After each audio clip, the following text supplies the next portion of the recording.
Assalamu alaikum, bonjour à tous et à toutes. Aujourd'hui, petite vidéo spéciale sur ce qui se passe actuellement. Je me suis dit qu'il était important de le faire. Donc, ce qui se passe actuellement, vous avez compris sur le Covid-19, les confinements, tout ça. Mais on va faire une vidéo un peu plus générale en fait sur les théories du complot. Est-ce que c'est une maladie mentale et on va aussi essayer de regarder qu'est-ce qu'en dit le Coran, parce que l'intérêt c'est justement d'éclairer tout ça à travers la lumière coranique. Donc est-ce que c'est une maladie mentale de croire aux théories du complot? Ben tout simplement, regardez, vous allez, parce que c'est ce qu'on vous dit aujourd'hui, hein. Aujourd'hui, si vous discutez avec n'importe qui, vous regardez n'importe quel débat sur, si on peut appeler ça des débats aujourd'hui, hein, dans les chaînes télévisées, hein. Mais en fait, l'opinion communément admise, on les appelle d'ailleurs sur le terme complotiste. C'est que quelqu'un qui croit au complot, c'est quelqu'un c'est un faible d'esprit. Ça vous fait rappeler quelque chose, faible d'esprit? Sur la Baqara, le début. Et ça, même de la part de certains musulmans, hein. Donc, moi, j'ai une vision assez nuancée, vous allez le voir. Donc, déjà, est-ce que c'est une maladie mentale? Là, on va parler d'une forme particulière de complot qu'on appelle les attentats sous faux drapeau, fausse bannière. Alors, vous allez sur Wikipédia, tout simplement, vous tapez fausse bannière. Et là, vous allez avoir déjà toute une page qui va vous donner déjà la définition de ce que c'est qu'un attentat sous faux drapeau. Opération sous fausse bannière ou sous faux pavillon, parfois désignée sous faux drapeau. Calque de l'anglais false flag. Sont des actions menées avec utilisation des marques de reconnaissance de l'ennemi. Ça veut dire qu'on se déguise sous la forme de l'ennemi et voilà. Et on fait croire que c'est l'ennemi qui a fait. Et on fait croire que c'est l'ennemi. Donc si vous combattez par exemple, vous voulez combattre des musulmans, ben vous faites croire que c'est des musulmans qui l'ont fait ou inversement. Et des attentats sous vos drapeaux, ça n'a pas été fait uniquement contre des musulmans. C'est justement ce que vous allez voir dans cette page. Que c'est une ruse de guerre qui est vieille comme le statue. La ruse de guerre, y compris sous la forme du déguisement, on se déguise, a toujours fait partie de l'arsenal du guerrier ou du soldat. La Convention de la Haye de 1907 reconnaissait ce fait dans son article 23. Alors ensuite, il donne des exemples célèbres. Donc on en a 1, 2, 3, 4, 5, 6, 7, 8. Je me profite de compter. Je sais pas, enfin on en a une bonne quinzaine qui sont ce qu'on appelle des assertions démontrées. C'est des exemples démontrés. Après, il en donne certains qui ne sont pas démontrés, c'est des hypothèses. Mais les démontrer, on en a une tonne. Je vous donne un exemple, par exemple, l'opération Northwood, un projet de 1962, qui consista notamment à organiser une série d'attentats contre les États-Unis par l'état-major interarmé américain lui-même. A organisé une série d'attentats contre les États-Unis par l'état-major interarmé américain lui-même. Ça vous rappelle pas quelque chose? Eh bien, l'opération Northwood, c'est un fait avéré. Le but était de justifier aux yeux de l'opinion américaine une intervention des forces armées américaines contre Cuba dans les années 60. Ils ont fait des attentats. Les Américains ont organisé des attentats contre eux-mêmes afin de justifier une attaque contre Cuba. De 79 à 83, les services secrets israéliens mènent une campagne à large échelle d'attentats à la voiture piégée qui tue des centaines de Palestiniens et de Libanais. Pour la plupart revendiqués par le Front pour la libération du Liban des étrangers. Le général israélien David Agmon indique qu'il s'agissait de créer le chaos parmi les Palestiniens et les Syriens au Liban, sans laisser d'empreinte israélienne, pour leur donner l'impression qu'ils étaient constamment sous attaque. Ça vous rappelle des trucs, hein, et leur instiller un sentiment d'insécurité. Et c'est dingue. C'est ce qu'on appelle des faits qui sont avérés. Bah oui, ce qui est en train de se passer aujourd'hui, si Dieu laisse l'humanité vivre encore quelques années, et ben dans 100, 150 ans, on saura la vérité, parce que de toute façon, les coupables, ils seront plus là, ils seront morts, ils ont disparu. Voilà. Donc là, celui qui vous dit que vous êtes un malade mental de croire qu'il y a des attentats sous vos drapeaux, vous le ramenez à ça. Ça a toujours existé, hein, des attentats sous faux drapeaux. D'ailleurs, faut quand même avoir une sacrée. On dit que les complotistes sont faibles d'esprit, mais c'est l'inverse. Il faut avoir une sacrée faiblesse d'esprit pour s'imaginer qu'on vit dans une transparence la plus totale, qu'il n'y a pas d'enjeu géopolitique. Bah, si c'était le cas, moi je vous pose une simple question. Si c'était le cas, pourquoi tous les pays, excusez-moi, hein, alhamdulillah, pourquoi tous les pays se dotent, investissent des sommes d'argent faramineuses au niveau des services secrets? À quoi sert la CIA? À quoi sert le Mossad? S'ils font pas ce genre de choses, s'ils font pas des complots et tout ça. L'armée, ça suffirait, c'est tout. On est en guerre et l'armée. Mais non, mais on a des services secrets. Ben justement, parce que eux-mêmes savent que l'ennemi lui-même, on ne sait pas trop ce qu'il fait. Voilà. Donc ça, c'est juste, ça permet d'écarter tout argument qui dit que c'est une maladie mentale de croire à tout ça. Aujourd'hui, effectivement, on sent qu'avec ce qui se passe avec le Covid, bon, il y a pas mal de faits qui sont troublants. On sait très bien qu'il y a des enjeux, notamment avec l'Organisme mondial de la santé, Big Pharma, etc., etc. Maintenant, qu'est-ce qu'il en est? Qu'est-ce qu'il en est? Est-ce qu'il faut rentrer dans une espèce de peur, d'obsession, et passer son temps à aller sur Internet et à regarder, à devenir un passionné du complotisme? Même si c'est vrai, je vous le dis, c'est vrai. Pourquoi je suis en train de vous dire ça? Parce qu'à un moment donné, moi je l'étais. Moi j'avais 21 ans quand il y a eu les avions du World Trade Center quand il y a eu les tours du World Trade Center qui se sont écroulés. J'avais 21 ans à cette époque-là. J'étais en train de boire un café dans un café, je regarde la télé, je les vois s'écrouler. Je m'en souviens très bien comme si c'était hier. Et c'est par la suite que j'ai commencé à comprendre des choses. Je me suis intéressé à la finance, à plein de choses. Et ben ces dernières années, j'ai un avis beaucoup plus nuancé sur tout ça. Parce que le simple fait de trop dire que tout ce qui se passe, c'est planifié par les élites, le nouvel ordre mondial, les Illuminati, tout ça. Moi, ce que je vous ai donné, c'est des faits réels. Maintenant, il faut aussi nuancer un petit peu. En fait, c'est un peu du shirk, je vais vous le dire. C'est du shirk que de penser que tout ce qui se passe, c'est planifié depuis des décennies, par les Illuminati, par exemple. Bah, Dieu, il te dit,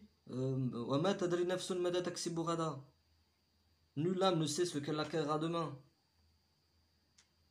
C'est qui planifie c'est qui sait ce qui va se passer dans 50 ans, 60 ans? Vous croyez que franchement, parce que finalement, c'est leur donner un pouvoir qu'ils n'ont pas. Ils n'ont pas ce pouvoir d'écrire l'avenir. C'est faux. Ils complotent, ils ont des plans A, des plans B, des plans C. Ils complotent, ça c'est sûr. On va le voir à travers le Coran et à travers certains versets pour y voir plus clair. Donc, une première chose, il faut éviter le shirk, éviter de les grandir, de penser qu'ils sont plus forts qu'ils ne le sont. C'est faux. C'est Allah qu'il faut craindre, il ne faut pas craindre les Illuminati, tout ça. De deux, tout comme le shaitan fait du bruit, j'ai expliqué dans une vidéo, le bruit c'est le fait de parler de beaucoup de choses. Le prophète a dit, il fait tout en sorte qu'on ne lise pas le Coran. Et ben c'est pareil sur internet, des fake news, si vous voulez vous intéresser à ce que sont les véritables enjeux qu'il y a derrière ce qui se passe aujourd'hui, ben il faut vous lever tôt, hein. Il faut avoir des formations en géopolitique, les agents secrets eux-mêmes, ils galèrent. Donc c'est un peu orgueilleux de se dire moi je sais ce qui se passe. Non, vous savez pas, vous savez qu'il se passe quelque chose. Ça, c'est clair. Il se passe quelque chose et ce qu'on nous dit, c'est du mensonge. Ça, c'est une réalité, c'est clair et net, j'en suis convaincu. Maintenant, donner une explication d'exactement quelles sont les organisations, quelles sont... Non, tu sais pas, c'est trop compliqué, t'es pas impliqué dedans. Donc comment réagir par rapport à ça, justement? Si tu es démuni, t'es pas un agent secret, non? Ce que je sache. Donc, comment réagir par rapport à ça? Donc on va justement revenir au Coran. Donc si on revient au Coran, que dit le Coran? Là je vous ai donné des exemples d'un article sur Wikipédia. Mais qu'est-ce qu'il dit le Coran sur les complots? Et comment se comporter justement? Donc sourate 14, verset 46. J'ai noté juste avec 5-6 versets, alhamdoulilah, on aura déjà une vision assez claire. Ils ont certes comploté. Or, leur complot est inscrit auprès de Dieu, même si leur complot était assez puissant pour faire disparaître les montagnes.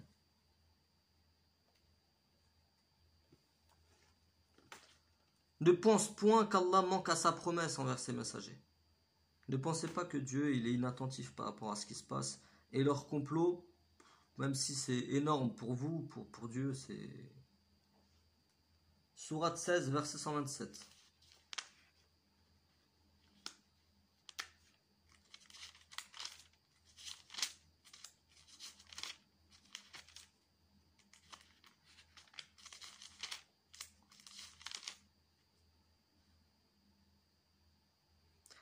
Endure, endure.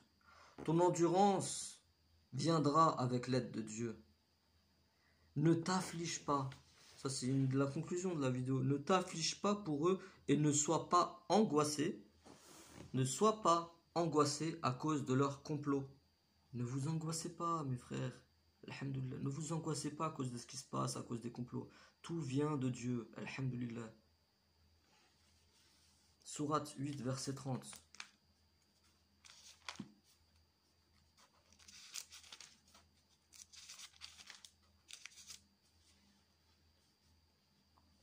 Rappelle-toi le moment où les mécréants complotaient contre toi pour t'emprisonner ou t'assassiner ou te bannir. Ils complotèrent, mais Dieu a fait échouer leur complot. Et Dieu est le meilleur en stratagème. Dieu est le meilleur en stratégie. Les gens complotent. Vous savez, aujourd'hui, il y a une élite qui complote, il y a des gens qui complotent. Mais Dieu est meilleur qu'eux en complot. Et qu'est-ce que ça veut dire ça, que Dieu est meilleur qu'eux en complot? Ça ne veut pas dire que eux, en vérité, ils font des actions et que Dieu dit ah ils sont en train de faire ça, donc moi je veux faire ça et moi genre ils sont en train de jouer à un jeu et finalement Dieu est plus fort. C'est beaucoup plus puissant que ça quand Dieu dit ça. C'est qu'en vérité, tout ce qu'ils sont en train de faire, eux ils complotent, mais ils sont pas conscients du fait que tout ce qu'ils font fait partie d'une ruse beaucoup plus globale qui est la ruse d'Allah, qui est le plan divin. Parce que tout ce qui a, Dieu il te dit tout ce qui arrive, ça vient de Dieu. Et Dieu dit je suis plus fort en ruse. Ça veut dire, vous êtes en train de faire ça, mais en vérité, ce que vous êtes en train de faire, ça fait partie de ma ruse. Le shaitan aussi fait partie de la ruse de Dieu. Satan n'a-t-il pas dit comme tu m'as égaré, je les égarerai. C'est-à-dire que Satan avait très bien compris que le fait qu'il ne s'est pas prosterné, le fait qu'il a désobéi à Dieu, c'était voulu par Dieu. Il dit comme tu m'as égaré. Donc arrêtez de grandir les Illuminati ou je ne sais pas quoi. D'ailleurs, rentrez pas dans ces trucs, dans ces délires d'Illuminati, de machin. Rentrez dans des choses concrètes. Les banques centrales, Bilderberg, des choses qui sont avérées. Tout ce qui est ésotérique, machin, société secrète, qu'est-ce qui peut vous faire... Comment vous pouvez démêler le vrai du faux de ce qui se trouve sur Internet? C'est impossible. C'est impossible. Et de toute façon, ça ne vous sert à rien. Dieu vous dit, ne vous angoissez pas pour ce qu'ils font. Et je suis plus fort qu'eux en ruse. Donc, placez votre confiance, comme dit Allah. Placez votre confiance en Dieu. Alhamdoulilah. Rien ne vous arrivera si Dieu ne le décide pas. Sourate 6, verset 123.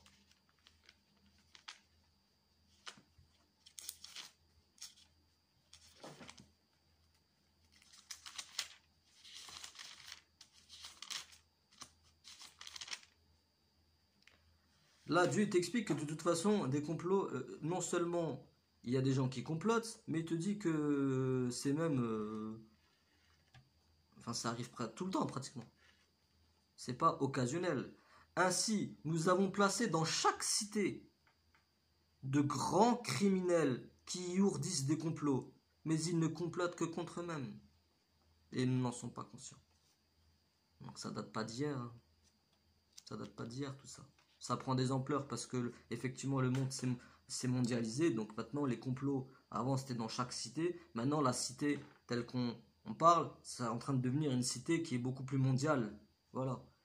Mais qu'est-ce qu'il dit Dieu? Il dit que de toute façon des complots...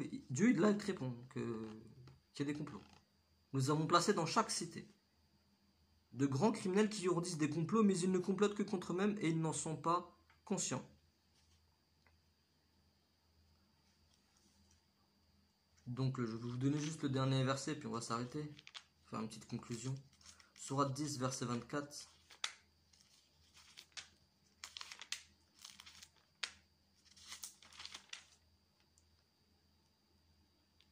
Là, Dieu va t'expliquer ce qui se passe. Aujourd'hui, vous voyez bien que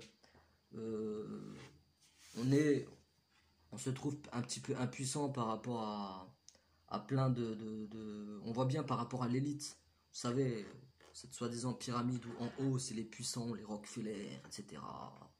Ils ont de l'argent, ils ont pas des milliers de milliards. Ils détiennent tout. C'est une puissance phénoménale qu'ils ont. Et c'est Dieu qui les a laissés arriver à ce stade de puissance. Mais pourquoi? Donc là, il répond dans Sourate 24, il y a une très belle parabole. La vie présente est comparable à une eau que nous faisons descendre du ciel et qui se mélange à la végétation de la terre dont se nourrissent les hommes et les bêtes. Puis lorsque la terre prend sa parure, au moment où tout commence à prendre forme, puis lorsque la terre prend sa parure et s'embellit, et que ses habitants, c'est là où je veux que vous vous concentrez, et que ses habitants pensent qu'elle est à leur entière disposition. C'est pas ce qui se passe aujourd'hui avec les pays, quand vous voyez les débats avec les Trump et tout ça. Ah, ils pensent que la Terre, ça y est, elle est à eux maintenant, ils maîtrisent tout, la Chine, les missiles, les machins, ce qui se passe avec l'intelligence artificielle, le fait qu'on est capable de scanner ton visage. Demain, on regarde des vidéos, on dit qu'est-ce qui va se passer en 2030. L'IA va dépasser nos capacités, patati. Ça y est, ils se sentent plus, ils pensent que ça y est, que la terre est à leur entière disposition. Et que ses habitants pensent qu'elle est à leur entière disposition, notre ordre lui vient. De nuit ou de jour, c'est alors que nous la rendrons toute moissonnée comme si elle n'avait pas été florissante la veille. Ainsi exposons-nous les preuves pour des gens qui réfléchissent. Ben, réfléchissez. Tout ce qu'ils sont en train de faire, ben, ça fait partie de la stratégie de Dieu. De toute façon, aussi loin qu'ils pourront arriver en termes de puissance et de pouvoir, c'est Dieu qui le permet. Il le permet pour que, au moment où ils atteignent le sommet, où ils croient que justement ce sont eux qui dirigent, ben c'est là que l'ordre de Dieu viendra pour les faire redescendre un petit peu sur terre. Et en plus, Dieu il te dit, ne t'angoisse pas pour tout ça. Ça fait partie de la stratégie de Dieu. Placez votre confiance en Dieu, mes frères. Placez votre confiance en Dieu. Ne vous angoissez pas pour tout ça. Et si vous sentez un petit peu l'angoisse, n'oubliez pas le verset de la sourate 13. N'est-ce pas par le rappel de Dieu que se tranquillisent les cœurs? Voilà, c'était juste ce que je voulais vous dire. Effectivement, donc pour conclure, effectivement, il se passe des choses, il se passe des complots. Ça a toujours été dans l'histoire. C'est pas une nouveauté. Allah en parle dans le Coran. Maintenant, ce qu'il faut, c'est placer sa confiance en Dieu, ne pas en faire une obsession et mettez l'accent sur faire le bien. Pensez à faire le bien autour de vous, de simples gestes. Rappelez-vous de Dieu, dépensez dans le sentier d'Allah, alhamdulillah. Et si vous voulez un petit peu vous intéresser, oui, effectivement, ça peut être intéressant de vous intéresser au sujet des vaccins pour vous, voilà, pour vous prémunir. Mais ne rentrez pas trop dans limite presque l'adoration de tout ça, Illuminati, patati patata. Moi, je parle, c'est un message pour ceux et aussi pour beaucoup pour la jeunesse parce que c'est un sujet qui est séduisant, qui intéresse pas mal de gens. Voilà, alhamdulillah, avec quelques versets, on a pu essayer de voir un petit peu plus clair sur tout ça. J'espère que ça vous a mis un petit peu d'ordre pour certains. Pour d'autres, je pense que c'était déjà clair dans leur tête. Donc je vous souhaite, Inch'Allah, qu'Allah vous guide, mes frères. Et toujours, j'aime bien terminer pour dire, pour tous ceux qui suivent la parole de Dieu, ne rentrez pas dans les divergences, ne vous divisez pas. Je vous invite à regarder ma vidéo, ne nous divisons pas.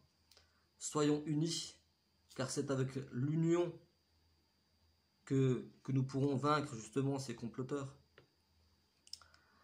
Et voilà. J'espère qu'Allah nous guide, Inch'Allah. Qu'Allah vous guide, mes frères.